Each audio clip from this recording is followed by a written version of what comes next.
दोस्तों, अगर आप लोगों से ये सवाल पूछा जाए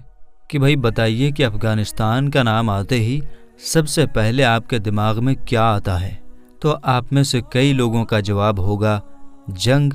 क्राइम, भुखमरी, सूखा, गरीबी, बेरोज़गारी और इस तरह की बहुत सी चीज़ें जो बुरी से बुरी और ख़तरनाक से ख़तरनाक हो सकती हैं। इसलिए क्योंकि पिछले 40 से 50 सालों के बीच में अफ़गानिस्तान के बदकिस्मत लोगों को ना चाहते हुए भी इन्हीं सारी चीज़ों का ही सामना करना पड़ा है।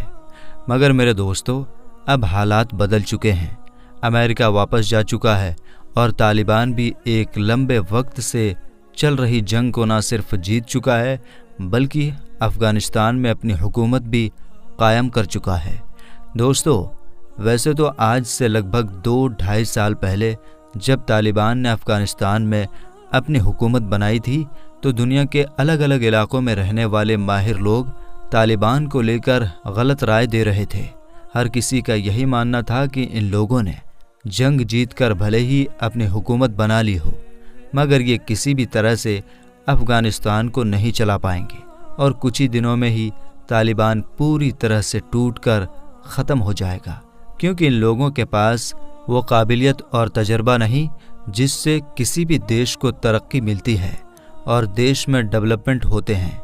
मगर फिर पूरी दुनिया ने देखा कि किस तरह से तालिबान ने कुछ ही वक्त में दुनिया के सभी बड़े बड़े माहिर लोगों के इन सारे दावों को पूरी तरह से ही गलत साबित कर दिया और आज धीरे धीरे अफ़गानिस्तान का माहौल न सिर्फ शांत हो चुका है बल्कि अफ़गानिस्तान बड़ी तेज़ी के साथ अब डेवलपमेंट की तरफ भी बढ़ता जा रहा है।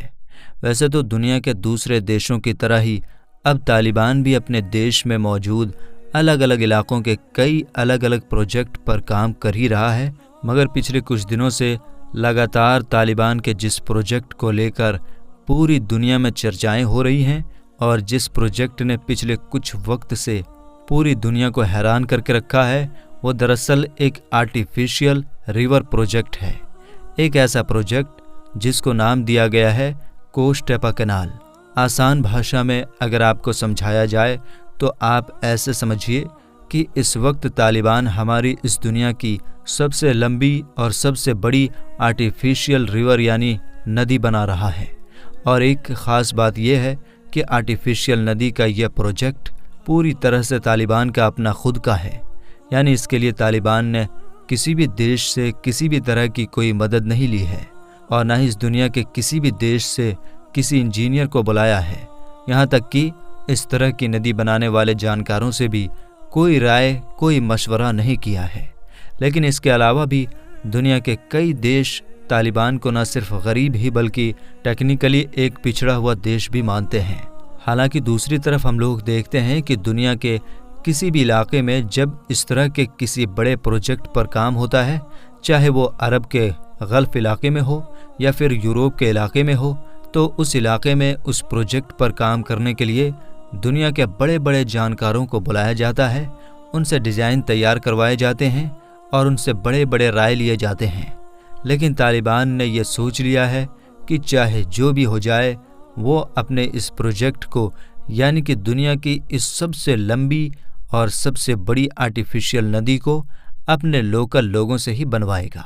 इस नदी को बनाने के लिए जो मजदूर काम कर रहे हैं, जो इंजीनियर्स हैं और इस तरह के जितने भी लोग इस प्रोजेक्ट से जुड़े हुए हैं वो सारे के सारे अफ़गानिस्तान के ही हैं। लेकिन घुमा फिरा कर सवाल यहीं पर आकर रुक जाता है कि आखिर तालिबान का ये कोस्ट टेपा कैनाल नाम का प्रोजेक्ट है क्या? आखिर तालिबान हमारी दुनिया की सबसे बड़ी और सबसे लंबी आर्टिफिशियल नदी बना ही क्यों रहा है? अगर उसका ये प्रोजेक्ट कामयाब हो जाए तो इससे उसको क्या फ़ायदा होगा और इससे अफ़गानिस्तान के ऊपर क्या असर पड़ेगा? कैसे ये अफ़गानिस्तान की पूरी किस्मत बदल सकता है? तो चलिए अपने इन सारे सवालों के जवाब भी जान ही लेते हैं। दोस्तों, कोस्ट टेपा कैनाल नाम की ये नदी वैसे तो अफ़गानिस्तान के उत्तरी इलाके में बन रही है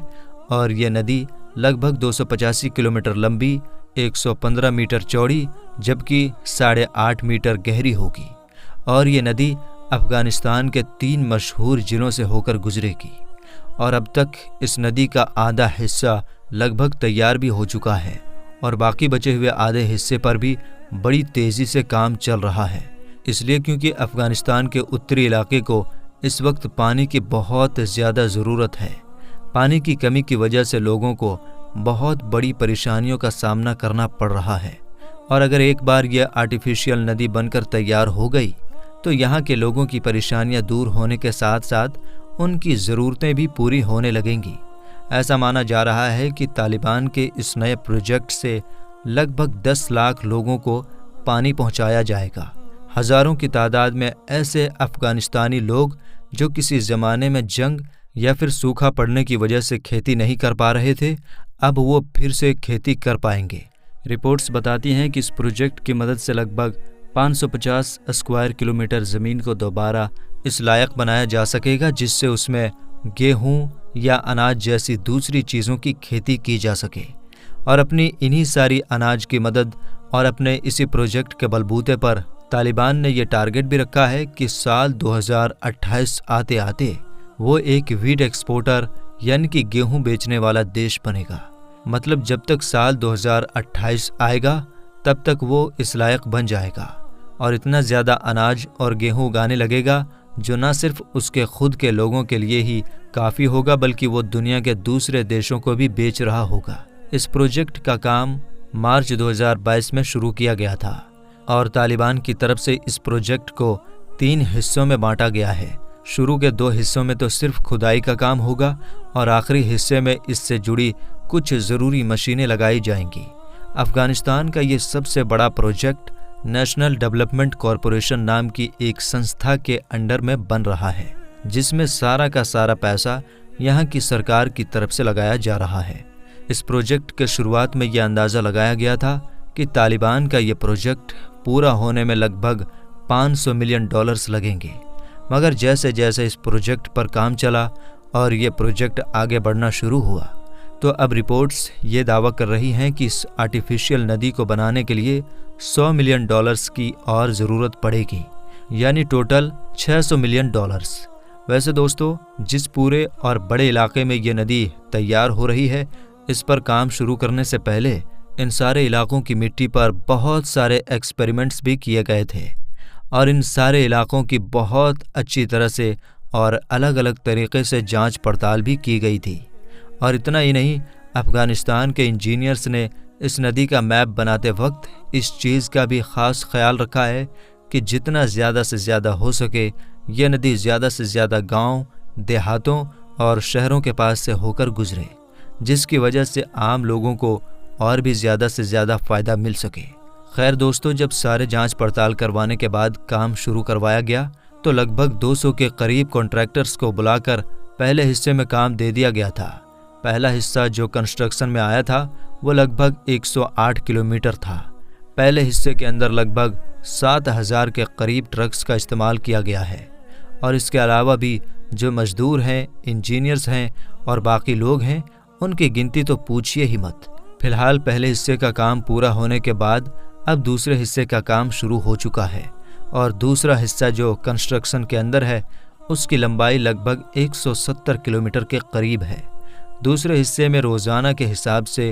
ٹنوں کی تعداد میں مٹی کو کھودا جاتا ہے اور پھر اس کو لائن سے کھڑے ہوئے ٹرک میں بھر کر ایک خاص جگہ پر ڈال دیا جاتا ہے،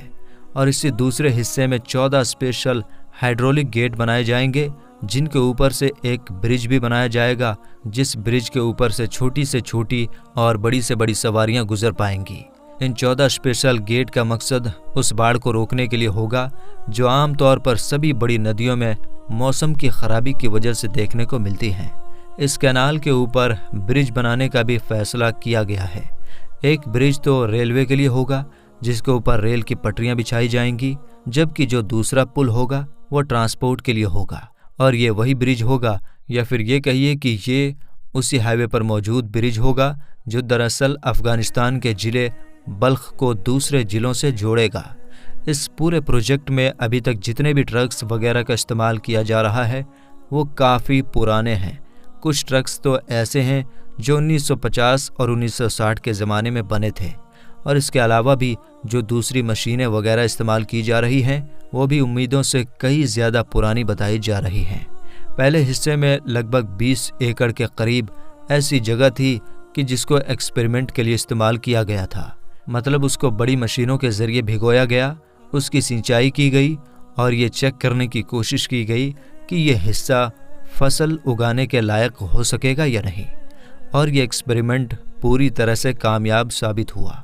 पहला हिस्सा जो कि कंप्लीट हो चुका है वो अफ़गानिस्तान के जिन इलाकों से, मतलब जिन गांव जिन शहरों से भी गुजरा है, उन सभी पर इस प्रोजेक्ट का असर साफ तौर पर देखा जा सकता है, क्योंकि इस इलाके के ऐसे बेशुमार फार्म्स जो पहले बंजर पड़े हुए थे और वहां पर कोई नहीं रहा करता था, अब वो सारे धीरे धीरे आबाद हो रहे हैं। पानी से जुड़ी लगभग सारी ही परेशानियां अब पूरी तरीके से ख़त्म हो चुकी हैं। इसलिए गवर्नमेंट ने अब मौका देखते हुए इन इलाकों की सड़कों वगैरह पर भी ध्यान देना शुरू कर दिया है, ताकि कनेक्टिविटी को और भी ज़्यादा से ज़्यादा आसान बनाया जा सके। दोस्तों, इस बात में कोई भी शक नहीं है कि तालिबान के इस प्रोजेक्ट ने अफ़गानिस्तान में भरपूर रोजगार भी पैदा किया है। अभी तक का जो फीडबैक आ रहा है उसके मुताबिक इस बड़े प्रोजेक्ट से जितने भी हज़ारों की तादाद में वर्कर्स, इंजीनियर्स या इस तरह के दूसरे लोग जुड़े हुए हैं, वो पूरी तरीके से संतुष्ट हैं और काफ़ी खुश हैं, जिसका मतलब ये है कि उनकी अपनी अपनी सैलरी जो एक बड़े अमाउंट में है वो उनको वक्त पर मिल रही है। इतना ही नहीं दोस्तों, जब इस प्रोजेक्ट पर काम शुरू किया गया था तो ये उम्मीद लगाई गई थी कि यह बड़ा प्रोजेक्ट साल 2028 तक पूरा हो जाएगा, मगर अब रिपोर्ट्स ये बता रही है कि जिस स्पीड से ये काम चल रहा है वो इस बात की तरफ इशारा कर रहा है कि यह प्रोजेक्ट 2028 तक नहीं बल्कि 2025 तक ही पूरा हो सकता है। फिलहाल इस बात में भी कोई शक नहीं है कि जिन उम्मीदों और जिन इरादों के साथ इस बड़े प्रोजेक्ट को अफ़गानिस्तान में लॉन्च किया गया है, अगर यह प्रोजेक्ट कामयाब साबित होता है तो यकीनी तौर पर अफ़गानिस्तान की किस्मत को बदल कर रख देगा। तो मेरे दोस्तों, आज की इस वीडियो को हम यहीं ख़त्म करते हैं। उम्मीद करते हैं कि आपको हमारी आज की ये वीडियो बहुत ही ज़्यादा पसंद आई होगी। वीडियो पसंद आने की सूरत में लाइक और शेयर कीजिएगा। मिलेंगे अगली वीडियो में। अस्सलाम वालेकुम।